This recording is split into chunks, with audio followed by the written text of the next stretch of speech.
रमाकांतला लहानपणापासूनच निसर्गरम्य परिसरात राहायची आवड होती. कॉलेज संपवून मुंबईत चाकरमानी आयुष्य जगणे त्यांना पसंत नव्हते किंवा एखादा व्यवसाय करावा असेही वाटत नव्हते. शाळेत असताना सुट्टीत तो आजोबांकडे गावी जात असे. रानात शेतात फिरायला त्याला फार आवडत असे. आता कॉलेजचे दिवस संपले होते. एखादी सरकारी नोकरी करून आयुष्यात सेटल व्हावे या विचाराने त्याने स्पर्धा परीक्षेची तयारी सुरू केली होती आणि त्यात तो पास होऊन फॉरेस्ट ऑफिसरसाठी त्याची निवड झाली होती. रमाकांत फार खुश होता. शेवटी त्याला आता निसर्गाच्या सानिध्यात राहून नोकरी करता येणार होती. घरचे फार खुश होते आणि रमाकांतसाठी आता स्वतःहून लग्नाची स्थळे येत होती. रोहिणी त्याला फार आवडली होती. शांत स्वभाव असणारी, समजून घेणारी अशी त्याला हवी असणारी मुलगी मिळाली होती आणि आनंदात लग्नाचा सोहळा पार पडला. 1 महिना उलटून गेला होता. आता रमाकांतला कर्नाटक राज्यात पोस्टिंग मिळाली होती. नवीन आयुष्य सुरू झाले होते. रोहिणी थोडी नाराज होती. तिला काही महिन्यानंतर सोबत घेऊन जायचे वचन देऊन त्याने जायची तयारी सुरू केली.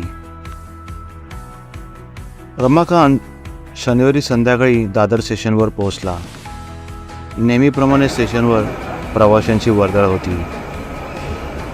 थोड्याच वेळेत मँगलोर एक्सप्रेस येणार होती. रोहिणीशी त्याचे फोनवर बोलणे चालूच होते. ट्रेन आली.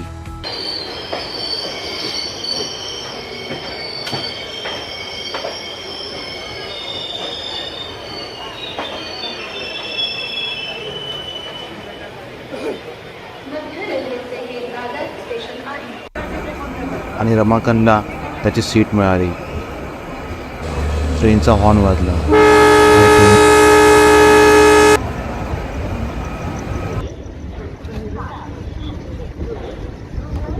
आणि ट्रेन सुरू झाली.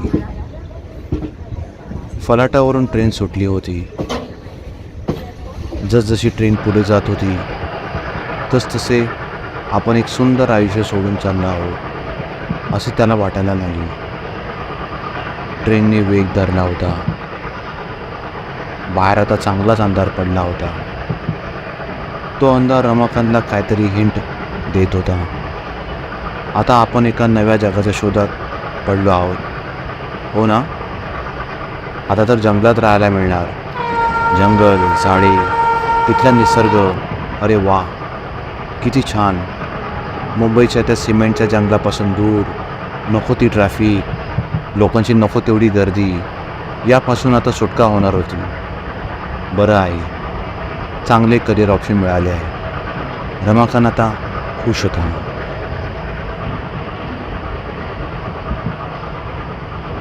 भटकळ रेल्वे स्टेशनला सकाळी 4 वाजता ट्रेन पोहोचते. रमाकांत ट्रेनमधून उतरतो. बाहेर आल्यावर तिकडे कुणीच दिसत नाही. फक्त एक टांगेवाला असतो. या काळात पण टांगा असतो हे पाहून रमाकांतला आश्चर्य वाटले. टांगेवाल्याला रमाकांत पत्ता सांगतो. टांगेवाला थोडासा घाबरतो. तुम्ही त्या जंगलात जाणार? सरकारी नोकर आहात? रमाकांत: हो, अगदी बरोबर. या बसा बसा. आणि टांगा सुरू होतो. रमाकांत: इकडे ऑटो किंवा टॅक्सी का नसते? टांगेवाला: हे गाव आहे साहेब आणि वरून आजूबाजूला जंगल. रात्री फारसं कुणी येत नाही इकडे. कुणी आलाच तर गावातले लोक असतात किंवा तुमच्यासारखे लोक तर अति दुर्मिळ. इकडून बदल्या करून घेतात लोक. कुणी जास्त काळ इथे राहत नाही. सुमसाम विरान रस्ता असतो आणि अंधार. चंद्राचा प्रकाश पडलेला असतो त्यामुळे आजूबाजूची झाडे दिसू लागतात. थंड वारा सुटलेला असतो. रमाकांतला छान वाटते. एका जुन्या सरकारी बंगल्यापाशी टांगा थांबतो. रमाकांत पाकिटातून 100 रुपयाची नोट काढून टांगेवाल्याला देतो. टांगेवाला: ठीक आहे साहेब, काळजी घ्या. रमाकांत खाली उतरतो. तेवढ्या निर्जन रस्त्यावर तो एकच बंगला असतो. तेवढ्यात रमाकांत गेट उघडून आत जातो. समोर एक व्यक्ती येते. हातात एक केरोसिनचा कंदील घेऊन येत असतो. अंगावर शाल ओढलेली, हातात कंदील. त्या दिव्याच्या मिणमिणत्या उजेडात तो माणूस एका हॉरर सिनेमातल्या चौकीदाराप्रमाणेच दिसत होता. आपण कोण? मी रमाकांत साठे. सोमवारपासून माझी इथे फॉरेस्ट ऑफिसर म्हणून पोस्टिंग आहे. हो बरोबर, तुमच्या येण्याची बातमी मला लागली होती. माझे नाव रामा. या, माझ्या मागे या. मी तुम्हाला तुमची राहण्याची खोली दाखवतो. मी इथे या बंगल्याची गेली 20 वर्षापासून देखरेख करत आलो आहे. तुम्हाला काही लागल्यास विचारा, मी इथे बाजूलाच आहे. सरकारी बंगला तसा जुना आणि मोठा प्रशस्त होता. रामाने अगोदरच रमाकांतची खोली स्वच्छ करून ठेवली होती. डावीकडे मोठी खिडकी होती. त्यातून समोर असणारी नारळाची झाडे आणि चंद्र दिसत होता. जणू काही एखादे भिंतीचित्र असावे. चंद्राचा प्रकाश त्या खोलीत पडला होता. रमाकांत प्रवासात थकल्याने तो फ्रेश होऊन लगेच झोपी गेला. सकाळ झाली. बाहेर धुके पडले होते आणि पक्ष्यांच्या किलबिलाटाने रमाकांतला जाग आली. समोर एक सुंदर नजारा होता. खूप दूरवर पसरलेली हिरवळ, लांब लचक पर्वतरांगा. रमाकांतला ते दृश्य भारावून टाकणारे होते. सोबत आणलेल्या DSLR कॅमेराने पटापट फोटो काढायला त्याने सुरुवात केली. आजपासून त्याला बऱ्याच गोष्टी शिकायला मिळणार होत्या. फ्रेश झाल्यावर रमाकांत बाहेर पडला. सोबत रामा होता. चहा नाश्ता झाल्यावर जीप काढली. दिवसभरात जंगलातला बराच भाग त्यांनी पिंजून काढला होता. सायंकाळी बंगल्यावर येता येता त्यांना अंधार झाला होता. रामा: साहेब, रात्री बेरात्री बाहेर पडू नका. दिवसा जेवढे हे जंगल सुंदर आहे, रात्री तेवढेच धोकादायक आहे. जंगलातल्या प्राण्यांपासून तर धोका आहेच, पण काही धोका आहे असे म्हणत रामा निघून गेला. रमाकांतचा आता डेली रुटीन सुरू झाला होता. 15-20 दिवस उलटून गेले होते. एका रात्री तो बाल्कनीमध्ये येऊन बसला होता. त्याला रोहिणीची फार आठवण येत होती. तिकडे फोनला नेटवर्क नसल्यामुळे दिवसा काही अंतर दूर जाऊन त्याला फोन करता येत असे. रोहिणीची आठवण काढत थोड्या वेळात तो झोपी गेला. रात्रीचे 2 वाजले. त्या खोलीत गजराचे घड्याळ असते. त्याचे टोले पडतात.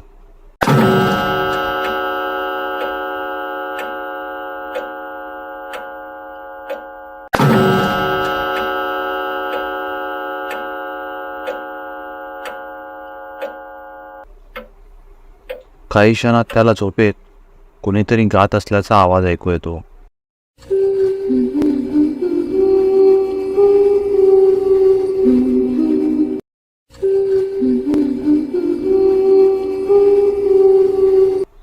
कानाच्या एवढ्या जवळ आवाज आल्याने त्याला जाग येते आणि तो बाल्कनीत जातो. एक स्त्री ते गाणे गात असते. त्या गाण्याचे बोल ऐकून त्याला बाहेर जावेसे वाटते. कोण स्त्री असेल एवढ्या रात्री? कोण असेल? जाऊन बघायला पाहिजे. बराबर जिना उतरून तो जंगलाच्या दिशेने जातो. त्या मधुर आवाजाने त्याला कुतूहल वाटते आणि बराबर पावले टाकत तो चालत असतो. चंद्राचा प्रकाश त्या भयान जंगलातून त्याला वाट करण्यासाठी मदत करत असता. मध्येच रातकिड्यांचा आवाज येत असतो. चालत चालत तो एका तलावापाशी येतो आणि तलावाकाठी येऊन बसतो. त्याला आता बेचैनी वाटत होती. समोर पाण्यात त्याला चंद्राचे प्रतिबिंब दिसत होते. सभोवतालची झाडे जणू काही त्याची वाट पाहत असावीत असे त्याला भासू लागते. आणि त्या समोर पाण्यात एक मानवी आकृती दिसू लागली. पांढरे शुभ्र वस्त्र परिधान केलेली एक स्त्री होती. रमाकांत उठला आणि आसपास घाबरून पाहू लागला. कुणीतरी आहे, नक्की. ते गाणे पुन्हा ऐकू येते आणि समोरच्या नाळाच्या झाडाला लागून एक स्त्री उभी होती. पांढऱ्या शुभ्र साडी, वाऱ्यावर उडणारे तिचे केस. ती गात असते आणि चालू लागते. रमाकांत तिच्या मागावर असतो. गाणे गात गात ती स्त्री अंधारात कुडूप होते. रमाकांतच्या अंगावर काटा येतो. तिला शोधण्याचा प्रयत्न करतो, पण ती कुठेही दिसत नाही. मग तो माघारी फिरतो. सकाळी रामाला तो घडलेल्या घटनेचा वृत्तांत सांगतो. रामा, साहेब, तुम्ही नक्की त्या स्त्रीला गाताना पाहिले? रमाकांत, हो साहेब. जेवढा लवकर होत असेल तेवढा लवकर तुम्ही इथून बदली करून घ्या. तुमच्या जीवाला धोका आहे. रमाकांत, हे तू काय सांगत आहेस? मला काय होणार आहे? मला कसला खतरा? साहेब, या जंगलात पिशाच आहेत. आजवर जे कोणी फॉरेस्ट ऑफिसर इथे आलेत, ज्यांना त्या स्त्रीचे गाणे ऐकू आले, ते महिनाभरात जग सोडून गेले आहेत. तुम्ही नशीबवान आहात, वाचलात. रमाकांतचा विश्वास अजिबात बसत नाही. जीप काढून तो पॅट्रोलिंगसाठी निघून जातो. दिवसभर काम करत असताना त्या गाणाऱ्या स्त्रीचे विचार सारखे येत होते. कोण असेल ती स्त्री? या जंगलात एवढ्या रात्री का गात होती? आणि गायब कुठे झाली अचानक? गेले 2-3 दिवस रमाकांतचे कामात मन लागेना. रात्रीचे जेवण झाल्यावर तो बाल्कनीमध्ये गेला आणि त्या जंगलाच्या दिशेने एकटक पाहत राहिला. त्या दूर पसरलेल्या घनदाट जंगलात अंधाराचे साम्राज्य पसरलेले होते आणि मोठमोठ्या पहाडांनी भक्कम तटबंदी उभारली होती. गार वारा सुटलेला होता. त्यामुळे रमाकांतला तिथेच झोप लागली.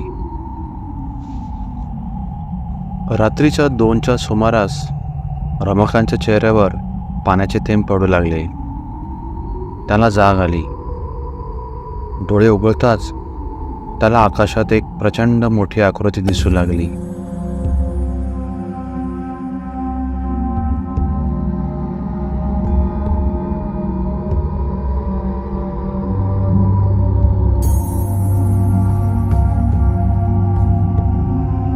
त्या आकृतीचे लांबलचक हात होते. हातावरील पांढरे कापडे वाऱ्यामुळे जोरजोरात फडफडत होते. रमाकांतच्या काळजीचा ठोका चुकला होता. आता हे काय नवीन? रमाकांत उठून बसला आणि क्षणात ती आकृती अदृश्य झाली. सकाळी रमाकांत फ्रेश होऊन बंगल्याबाहेर आला. रामाने जेवणाचा टिफिन तयार करून ठेवला होता. आज त्याने माशांची फ्राय केली होती. भात आणि काही पोळ्या बनवल्या होत्या. टिफिन त्याने जीपमध्ये नेऊन ठेवला. थोड्याच वेळात रमाकांतने जीप स्टार्ट केली. तो जंगलाच्या दिशेने निघाला. जंगलाचा रस्ता कुठे चांगला होता तर कुठे खराब. रस्त्याच्या दुतर्फा उंच उंच साल वृक्षांची झाडे होती. जंगलात असंख्य रंगीबेरंगी पक्षी होते. जंगल फार मोठे असल्याने वन्य प्राणी जसे हरण, सांबर, माकड, कोल्हे, वाघ, बिबट्या देखील खूप होते. झाडांची दाट गर्दी असल्याने सूर्यप्रकाश जास्त दिसत नसे आणि लवकर अंधार पडून जात असे. गाडी चालवत चालवत 2 तास उलटून गेले. रमाकांतला बातमी लागली होती की जंगलात चंदनाच्या लाकडांची तस्करी सुरू झाली आहे.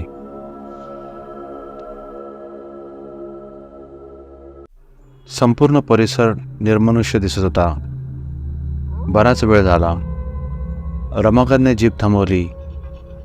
त्याला कळकळून भूक लागली होती. त्याने सोबत आणलेला टिफिन उघडला. जेवत असताना अचानक त्याला कोणीतरी पाहत आहे असे वाटले, पण आसपास कुणी दिसत नव्हते. टिफिन कसाबसा संपवल्यावर गाडीत ठेवलेली गन त्याने बाहेर काढली. कुणीतरी विचित्र आवाज काढत होते.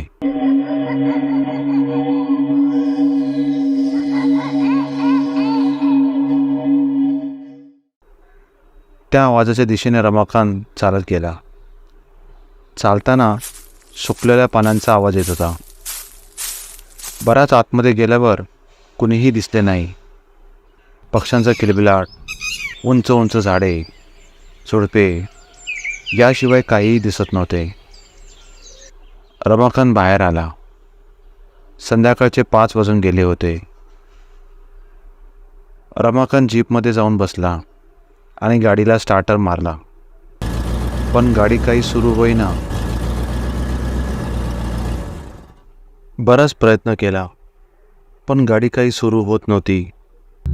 अंधार पडायला येत होता. रमाकांतला अनेक प्रश्न पडत होते. अचानक गाडी खराब कशी झाली? आता काय करायचे? नक्की काहीतरी गडबड आहे. आणि फोनला तर नेटवर्क पण येत नव्हता. रमाकांतची चिंता वाढली.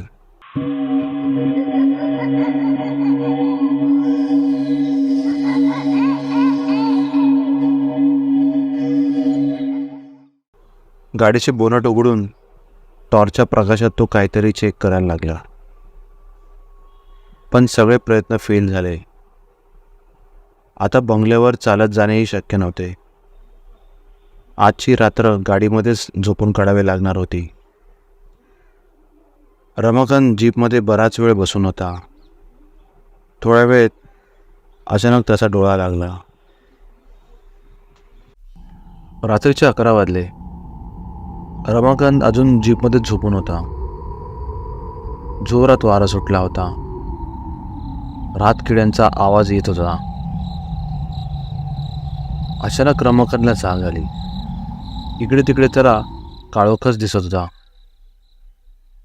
अचानक मानेवर कुणीतरी जोरात फुंकर मारली. तसा दचकून रमाकांत मागे वळून पाहू लागला. तो जीपमधून खाली उतरला आणि थोडा मागे चालत गेला.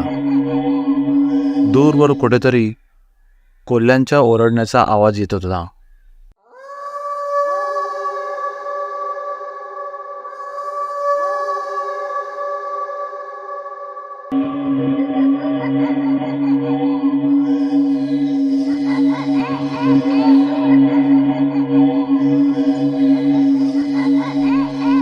आजूबाजूला कोणाचा तरी चालण्याचा आवाज येत होता.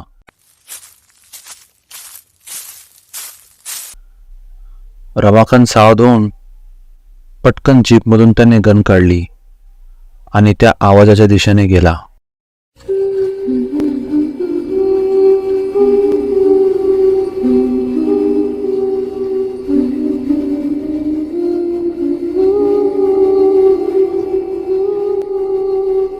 हा तर त्याच दिवसाचा आवाज आहे.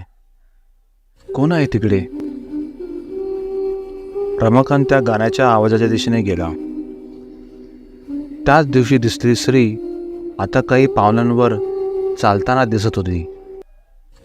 मागे सुटलेले केस, पांढरे कपडे परिधान केलेली स्त्री गात जात होती.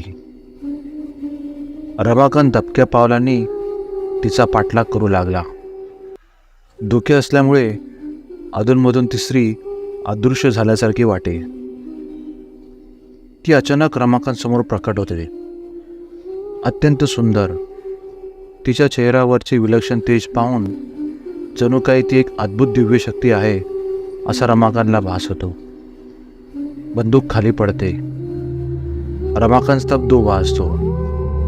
भीतीने रमाकांतचे हातपाय थरथरू लागतात. त्याला थोडे बरे वाटू लागते.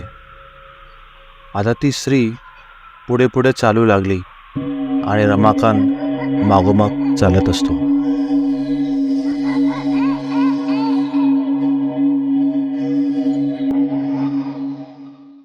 मध्यरात्र उलटून गेली होती.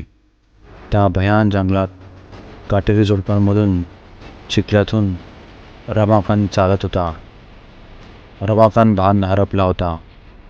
जणू काही त्या स्त्रीने झपाटून टाकले होते.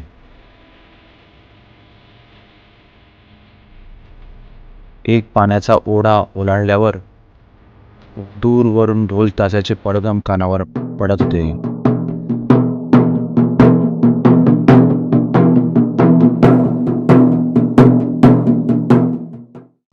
तिथे गेल्यावर 30-40 लोक जमली होती. मध्यभागी एक शेकोटी पेटवली होती आणि काही लोक त्यांच्याकडील वाद्य वाजवत होते. चेहऱ्यावर रंगीबेरंगी रेगा ओढलेले, मोरांच्या पिसांपासून बनवलेले मुकुट घातलेले काही माणसे आणि स्त्रिया होत्या. त्यांच्यातला एक माणूस त्यांचा सरदार होता. गळ्यात मोत्यांची माळ, कानात परिधान केलेले कर्णफुले चमकत होती. त्यांची बोलीभाषाच वेगळी. रमाकांतला त्यांनी ताब्यात घेतले आणि जाडजूड वेलींनी बांधून टाकले. सर्व लोक एकत्र मिळून कसला तरी मंत्र मोठ्या आवाजात म्हणू लागले. रमाकांतला घेऊन आलेली स्त्री त्या सरदाराकडे जाते आणि रमाकांतबद्दल त्याला काहीतरी सांगते. थोड्याच वेळात काही स्त्रिया रक्ताने भरलेले 3-4 घडे घेऊन येतात आणि रमाकांतला त्या शेकोटीसमोर बसवतात. आणि ती स्त्री रमाकांत जवळ येऊन रक्ताने भरलेला तो घडा, त्यातील रक्त ती सांडते आणि 2 माणसे काहीतरी मंत्र पुटपुटत असतात. अशी ती अघोरी विधी बराच वेळ चालली. सकाळ होते. रमाकांत निश्चित जमिनीवर पडलेला असतो. चेहऱ्यावर सूर्यप्रकाश पडू लागतो आणि रमाकांतला जाग येते आणि तो उठून उभा राहतो. तिथे आसपास काहीही नसते. रात्री घडलेला प्रकार जणू काही घडलाच नव्हता. रात्रीचा घडलेला प्रसंग त्याला आठवू लागतो, पण तिकडे आता काहीही नव्हते. ना चेहऱ्यावर सांडलेले रक्ताचे डाग, ना तिकडे पेटवलेली शेकोटी, ना तिची राख. आणि त्याचे हातपाय तर अगदी मोकळे असतात. ती रात्री घेऊन आलेली स्त्री, ती माणसे, ती अवघरी विधी करणारे लोक कुठे गेले? रमाकांत बराच वेळ कसाबसा चालत चालत त्याच्या निवासस्थानी बंगल्यावर येतो. तिथे भरपूर लोक जमलेले असतात. पोलीस, न्यूज रिपोर्टर आणि रामही असतो. रमाकांत तिकडे जातो. गर्दीमधून वाट काढत पुढे सरकतो आणि समोरचे दृश्य पाहून त्याला प्रचंड धक्का बसतो. समोर एक प्रेत ठेवलेले असते. ते दुसरे कुणी नाही तर स्वतः रमाकांतचे प्रेत असते. रमाकांत खाली कोसळतो आणि समोर ती रात्री भेटलेली स्त्री त्याला दिसू लागते, एक स्मित हास्य करत.